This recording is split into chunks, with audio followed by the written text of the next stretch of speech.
c'était vraiment sympa. Et puis un autre moment fort, deux autres moments forts. L'homme au masque de fer. Voilà, là, quelle version avec DiCaprio, d'accord, ok. Jeremy Irons, Depardieu, Malkovich, Gabriel Byrne. Ah oui. Ah là, quand vous tirez des coups, tirés à l'escrime. Avec John Malkovich, moi j'ai fait un petit duel avec John Malkovich, là c'est quand même sympa. Vous êtes en mousquetaire, ils sont en mousquetaire, vous voyez les quatre arriver face à vous, et là vous partez, là franchement c'est sympa. Mais un de mes plus grands souvenirs, c'est sur le film de Jean-Philippe. Jean-Philippe avec Hallyday. Dedans, il y a... mince, je me rappelle plus. Bon. Je me retrouve sur une scène que la déco a construit sur la base aérienne de Villacoublay. 3000 figurants en face. Les fan clubs d'Hallyday. C'était avec Lucchini. Vous vous rappelez pas de ce film, Jean-Philippe avec Lucchini? Le gars, il se prend pour Johnny Hallyday, mais c'est vraiment Johnny qui joue. Et il est sur scène, et sur la chanson Le Feu, il y a des artifices devant la scène, et ses jambes prennent feu à Johnny. J'ai pas vu le film. Et là, j'ai le régleur qui s'appelle Philippe Guégan, le stunt coordinateur du film. Là, je suis cascadeur sur ce film. Il m'appelle, il sait que j'aime Johnny, il me dit, putain, j'ai un bon plan pour toi. Il me dit, tu vas doubler Johnny. Oh, je dis, c'est pas vrai, super, génial. J'adore Johnny, bon, voilà. Et là, je me retrouve sur scène. Vous savez, les metteurs en scène, ils disent toujours, bon, commence un petit peu avant, comme ça, j'aurai plus de marge au montage, comme vous. Reprends un peu avant. Je me retrouve sur scène, avec 3000 gus qui tapent des mains devant moi, habillés en Johnny Hallyday. Avec l'orchestre de Johnny Hallyday. C'était le vrai orchestre. Guyot pourrait nous répondre, le guitariste, là aux cheveux longs, le vrai orchestre. D'accord? Il me filme de dos, évidemment. Et j'amorce avec Le Feu. Il me dit, non, mais reprends-les. Tu connais Le Feu? Je dis, oui, quelques trucs. Bah, il me dit, tu reprends Le Feu, Le Feu. Je me retrouve sur scène avec le guitariste à côté de moi. Sur scène avec les mecs. Le feu, là. Bon, les explosions arrivent, mes jambes prennent feu. C'était pas la cascade du siècle, peu importe. Mais là, j'ai vécu un gros moment. Après, j'ai fait des expertises aussi. Auprès des tribunaux. Un expert qui s'était accoquiné avec moi pour des accidents. Il me demandait des expertises. Voilà, la moto a tapé, là, 80 km/h, la voiture, il pleuvait. On est allé jusqu'à des reconstitutions. Incroyable. Et des expertises aussi physiques. Un jour, un meurtre au poignard. On demandait de dire comment on a pu prendre le poignard. Et pour vous, est-ce qu'il a frappé fort, vu qu'il y a, ou des trucs comme ça. Au bout de 7-8, j'ai arrêté parce que j'ai vu que bientôt on remettait en cause. Je me suis dit, c'est moi, la partie adverse, j'ai dit, je vais t'emmerder. Là. Je vais dire, bientôt c'est moi. Bon, ça sentait, et puis je devais, il y avait quelque chose. Je fais l'opéra de Monte-Carlo, c'est quand même incroyable, pour la Tosca. Monaco qui m'appelle pour l'opéra de Monte-Carlo, je me retrouve dans cette salle parce que la Tosca elle se suicide à la fin. Oui, tout à fait. Je dois régler cette séquence, cette scène-là. Non mais vous voyez, je me retrouve dans des décors fantastiques. Et le big deal, la gaffe pendant 5 ans qui m'appelle, toutes les semaines, je fais 2-3 jours au big deal pour m'occuper des jeux dangereux. Il y avait des jeux dangereux. Mais alors là, c'était de la création. J'avais le service déco entre guillemets à ma disposition. Alors on a fait des trucs incroyables avec des élastiques, avec des voitures, avec des potences, des mecs qui étaient accrochés au-dessus de la potence, ils devaient passer des obstacles. Là, ça a été pour moi un véritable laboratoire de câblage au cinéma. Et puis en 2013, je fais ce dernier tournage où là, je sens que ça me plaît plus. Ah oui. J'y vais un peu reculons sur les tournages, je réfléchis moins à tout, et donc je me dis, il va falloir arrêter. Donc j'arrête. Et je pars sur... j'ai 60 ans, 58 ans, quand 2014, j'ai 58 ans. Donc je fais mon dernier tournage à 60 ans, parce que ça s'est un petit peu étalé, mais à 58-59 ans, je pense à cette grande fête nationale de la moto, X-Roadster. Alors là, je vais vous la faire courte, c'est pas compliqué. J'arrive dans un milieu complètement sinistré, je retrouve des gens qui ont évolué professionnellement. Je m'aperçois que les cons, les pervers et les vicieux sont restés cons, pervers et vicieux, que les bienveillants, les sympas et les ouverts sont restés... Alors les cons, les pervers et les vicieux, si vous voulez, ils ont plus d'expérience, forcément. Hein. Ça fait 20 ans que je les ai pas vus. Donc là, ils sont au top. Ils sont devenus au top. Mais les bienveillants aussi. Alors là, c'est pas compliqué, je vous la fais courte. Tu n'auras pas de sponsor. Ton truc, c'est n'importe quoi, tu n'auras pas de pilote. Sur la terre et du bitume, des sportives et des roadsters, c'est pas la peine. Il n'y aura pas de village, non, il n'y aura pas de village. Enfin, il n'y aura rien, quoi. C'est n'importe quoi, ta pluie, tes machins. Puis alors la moto, les colliers de fleurs et les enfin, non, c'est brocherie, quoi. Enfin, on en est un peu là. Un discours, des attitudes et des plutôt humiliantes. Pas sympa. Par contre, de la part des... Toujours les mêmes. Guyot, De Seine, Michi. C'est ceux-là qui m'intéressent, leur vision des choses. Ils sont ouverts. Vous savez ce qu'il me dit, Michi?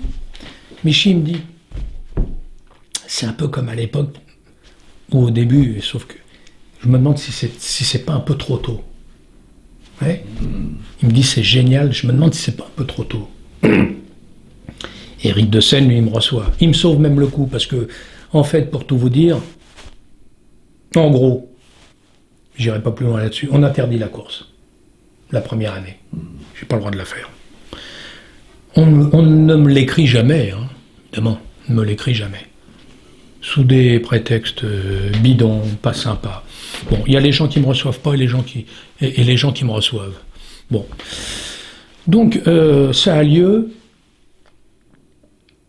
Il y a 100 pilotes, en moyenne. Hein. Tous les pilotes amènent. Dans le règlement, je marque, il faut amener une mascotte peluche à présenter aux vérifs administratives. C'est-à-dire, je pars dans un truc rigolo, sans prétention, mais avec succès dans ma tête au bout. Un truc rigolo, sympa, de détente. Dans le règlement, amenez votre mascotte. Les pilotes les ont amenés. Ils m'avaient tous dit, pas les pilotes, les gens, mais ils amèneront pas ça, les pilotes, ils s'en foutent. Les pilotes sont comme tout le monde, si c'est pour se marrer. Alors, une course qui fait pas partie d'un championnat, là, par contre, j'ai eu quand même un petit doute, moi aussi. Hein. Je me suis dit, investir, parce que c'est de l'argent pour les pilotes, dans un truc qui fait pas partie d'un championnat, on va bien voir, mais je sentais un truc, bon. Donc, j'avais en moyenne 100 pilotes. J'ai mis la pluie sur la partie bitume, la sortie. Il y a eu de la partie terre sur les roadsters. Ils ne se sont jamais autant marrés de leur vie. J'ai eu des grands pilotes, entre guillemets, les Nucs, les Bourrons, les Maillas, des grands pilotes de supermotards, ils sont tous revenus, les Chambons, les machins. Ils ont tous fait les idiots avec nous.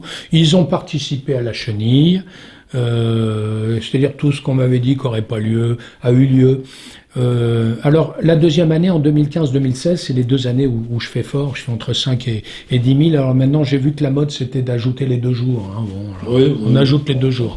Alors, il y a succès. D'ailleurs, le circuit me dit, bon, c'est le plus gros succès depuis bien longtemps. Ben, je dis avant, c'était déjà nous, hein, avec le Guidon d'Or. Ah oui. Bon, peu tu importe. peux nous rappeler les chiffres, parce qu'ils sont quand même impressionnants. Ah, le Guidon d'Or, c'était 14 800 personnes, précisément. Alors, il y en a qui s'amusent à dire que c'était 8 000. C'est des menteurs. J'ai encore regardé les trucs, c'est des choses que j'ai gardées. Le 89, 14 800 spectateurs. Si vous vous rappelez bien, Jean-Claude, il y avait à la tour de contrôle en dessous, en bas dans le paddock, là, il y avait les gradins en U. Ces gradins faisaient 5000 places. D'accord? Et on avait fait des accès, il y avait une entrée, une sortie, alors qu'actuellement, il n'y a qu'une entrée à Carole. Nous, on avait fait un accès vers le rond-point, on avait coupé les grillages, avec, et on avait le parking du Parc Expo. Et les gens pouvaient se garer tout le long. D'accord?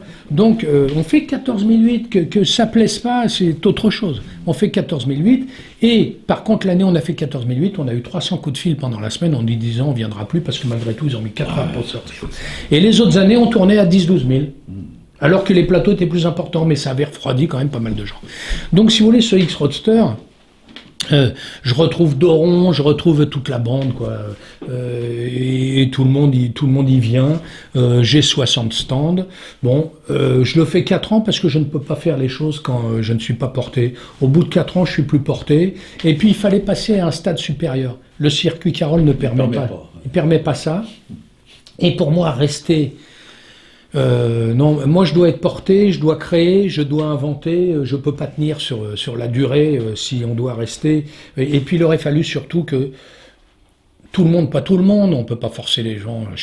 La course n'est pas le centre du monde, ma course n'était pas le centre du monde, mais il aurait fallu qu'il y ait un engouement un peu plus sympathique, plutôt que de vouloir briser la chose. Certains ont voulu la briser, ou ne pas la ranger, ou ne pas me recevoir. Bon, donc 4 ans, je me suis marré, je pense que j'ai installé des choses et des images que l'on n'est pas prêt de revoir, les images de joie, les images de gaieté, et je veux dire, là, j'ai mis en place toutes les techniques de spectacle. Moi, je me suis éclaté. J'étais sur scène à faire la chenille, à faire tout le monde. Je me suis amusé et j'ai vu des milliers de personnes, la banane jusque-là. Quand je vais sur des circuits, je vous le dis, moi, je vois des gens tristes. Je vois des spectateurs. Moi, je disais à mon service de sécurité et aux vendeurs de billets, attention les gars, et j'y passais plusieurs fois dans la journée. Vous devez mettre un collier de fleurs à chaque personne qui vient. Vous n'êtes pas habillé en jean, en machin, en truc parasé, non. Vous avez le t-shirt qui était gai de la manifestation. Je veux des gens souriants. C'est Disney. C'est les techniques de spectacle. Moi, quand je vais sur des spectacles, sur des courses, je vois des agents de sécurité ou des vendeurs de billets qui font la gueule. On se demande même si peut-être vous pouvez pas passer malgré votre billet. Non mais voyez, on a toujours cette tendance bientôt à avoir un peu peur, se dire bon, je suis bon là, je suis pas bon, allez-y. Ça ne marchera jamais. Ils peuvent tourner le problème dans tous les sens, il y a des choses qu'ils n'arriveront pas à faire. Moi, tout ce que je me suis aperçu, c'est que ce milieu pouvait être ouvert quand on lui donnait les armes pour... mais bon, voilà, on ne peut pas dépasser 5000, 7000 spectateurs. Alors la dernière année, évidemment, je suis confronté à une date. J'y peux rien. Le vendredi, c'est le 13 juillet, le samedi, c'est le 14. Je sais que je vais perdre. Je vais perdre des spectateurs. Parce que les gens, ils me disent, t'as toujours fait à cette période, mais les gens ne se rappellent pas. Non, c'était toujours le week-end d'avant. Le 14 juillet, dans le spectacle, on va vous dire, on ne s'y frotte pas. Je le sais depuis 40 ans. Ça avait lieu le week-end d'avant. Là, il n'y avait pas de course. Je faisais rien, ou je faisais. Je me dis, bon, allez, je fais encore une année. Mais je savais que j'allais perdre. Alors tout le monde, les pervers et les vicieux disent, oui, mais la dernière année, ça n'a pas marché. Donc, si vous voulez, on peut pas discuter, on ne peut pas avancer. J'ai eu des pots de banane. J'ai eu un lâcher de... pas comme dirait Bigard, pas un lâcher de salope, un lâcher de pots de banane. Mais bon, c'est la vie. Moi, je me suis marré. On arrive à la fin de notre interview. En tout cas, il y a eu des bons moments quand même. Il y a eu des bons moments. Ah ouais, mais on peut quand même être assez subjugué parce que tu as eu un parcours éclectique, on va dire, un peu, que c'est extraordinaire. Non, mais extraordinaire, c'est gentil. Mais... Oui, mais je comprends ce que tu veux dire. J'ai fait plein de choses, mais c'est-à-dire que je ne suis jamais resté dans le même milieu.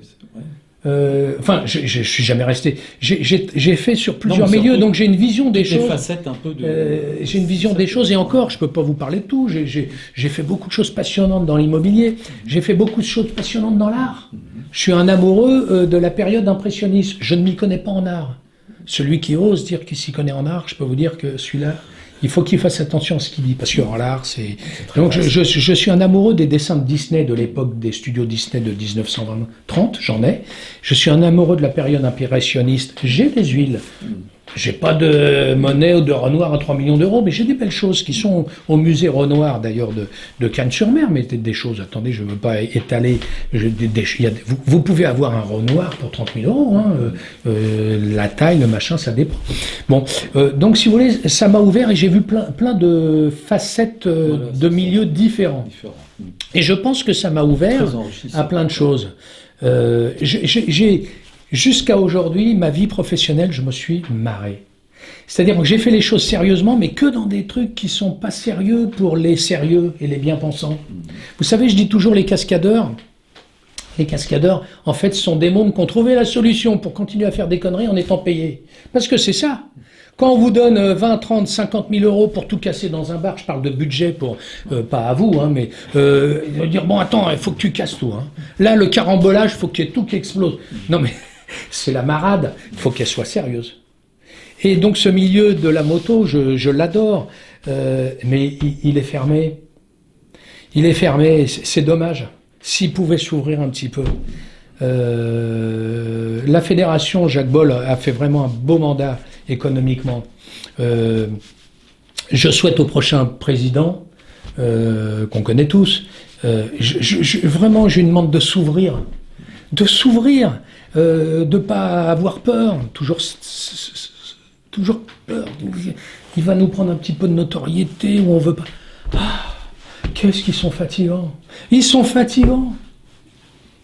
Bon, ben, j'espère qu'avec tous tes propos, ça va donner l'envie justement d'élargir un petit peu le cercle, comme on dit. Voilà. Je vous remercie à tout cas. C'est super ce que vous faites. Hein. C'est super ce que vous faites. Hein. Tous vos films ça rentre dans le fond, je crois, de dotation, je ne sais quoi. C'est génial. Super. Ok. Merci bien Alain et bonne continuation.